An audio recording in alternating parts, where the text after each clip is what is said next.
मदई मावा से आम खबर शेयर कंदा हलूं तो रतो दिरो पुलिस के नाजायज़न खिलाफ़ कुंबर बिरादरी के औरतुन इकबाल खातून इरशाद खातून असगर राजा कुंबर ए बेन जो मासूम बारन समेत एहतजाज थियो है।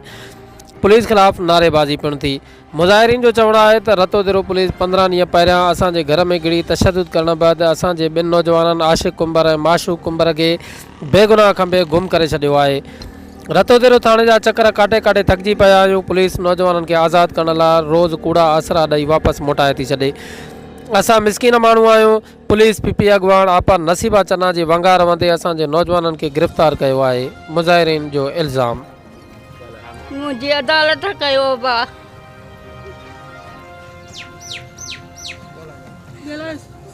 अब मूंखे पंहिंजा बचड़ा छॾाए जो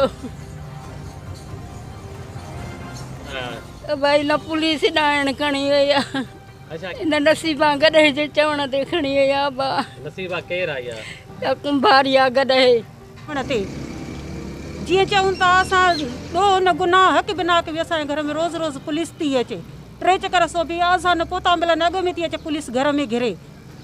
15-16 ॾींहं वरजाए वरी ॿीहर मुंहिंजा ॿाहिरि खणी विया। हिकड़ 15 ॾींहं खणी वई आहे वरी ॿीहर खणी वई आहे।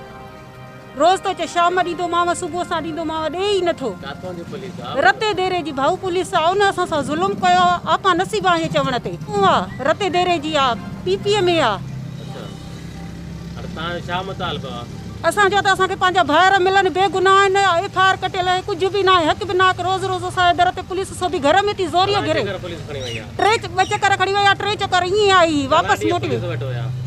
1 चक्कर 15 ॾींहं हुया हाणे 17 ॾींहं अॼु वरी ॿीहर खणी वई आहे।